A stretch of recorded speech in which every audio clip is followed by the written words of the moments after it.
Hello, beautiful family. I'm Michelle Gribble Dates with BeUmbrella.com, and today we're going to talk about one of the surest ways to maintain incredible health.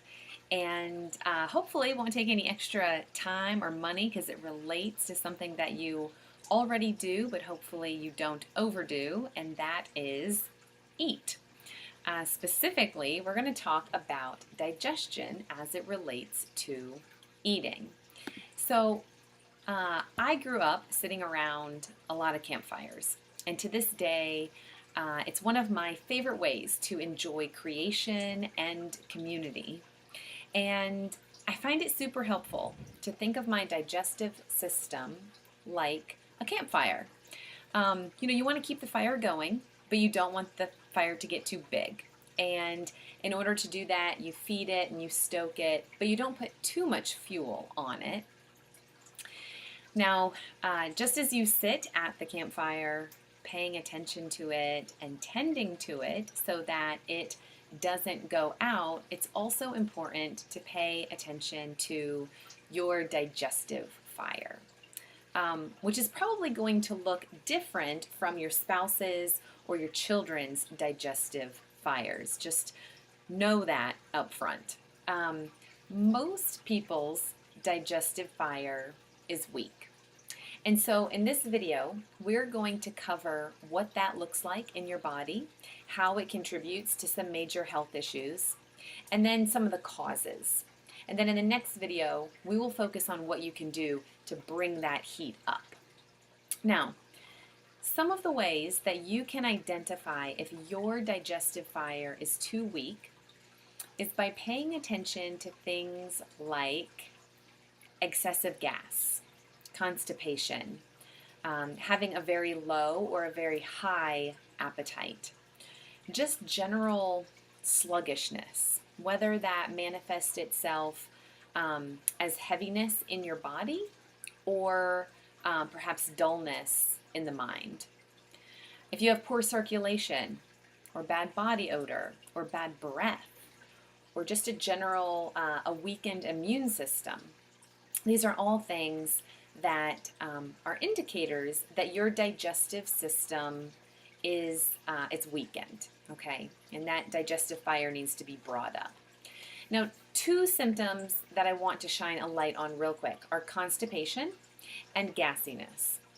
You can understand constipation as having less than one bowel movement a day. When you're not having a couple bowel movements a day, it's like not taking out the trash in your kitchen. Food accumulates and it rots and it causes all sorts of issues. Now, another symptom, major, of having a weak digestive fire is gassiness, whether that be after eating or throughout the day. Extra gas means that you're not absorbing the nutrients in your food, which, when I realized this, was a huge wake-up call, because that essentially meant that all the wholesome organic foods that my family and I were swallowing, well, they're being wasted in a sense. Now, the issue with a weak digestive system is that over time, this leads to disease, to preventable disease. And there are not many things that bother me more than someone I love or myself being afflicted by preventable illnesses.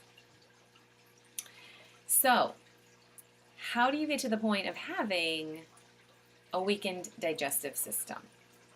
Well, there can be many factors.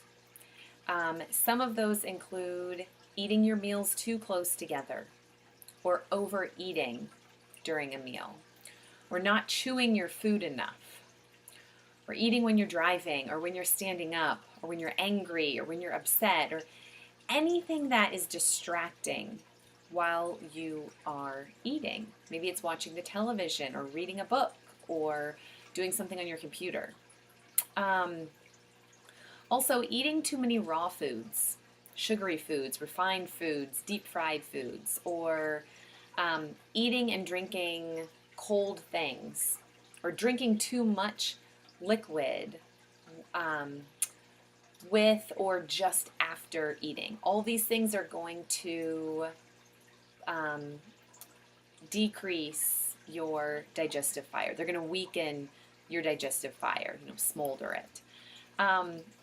Also, having an irregular eating schedule and not moving your body enough, not exercising, even getting too much sleep or having an irregular sleep schedule, all of these things can contribute to a weakened digestive system. Now, when we create habits out of the factors that I just mentioned, what happens is that solid food ends up going into your stomach.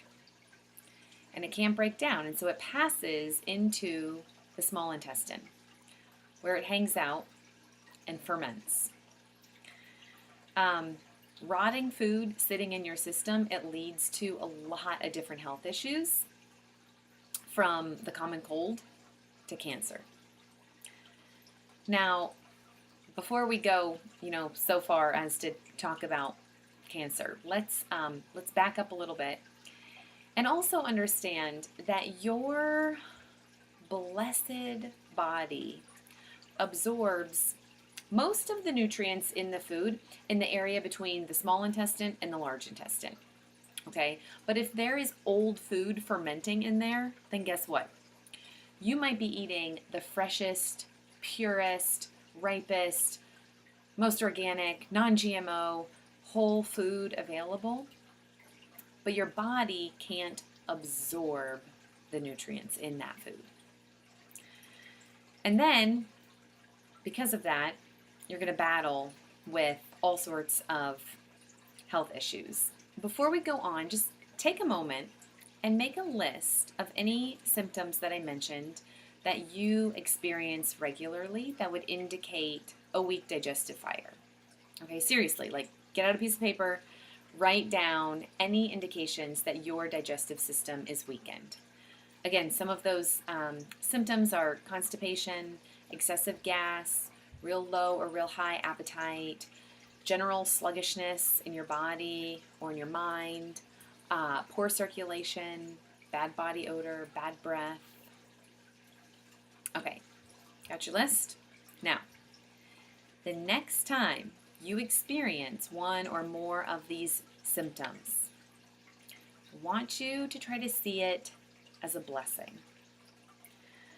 I know that might sound crazy to you, but the fact of the matter is that these symptoms, they give us an opportunity to make a change and to avoid things getting worse, to avoid more serious illness, more serious disease down the road. See them as an opportunity.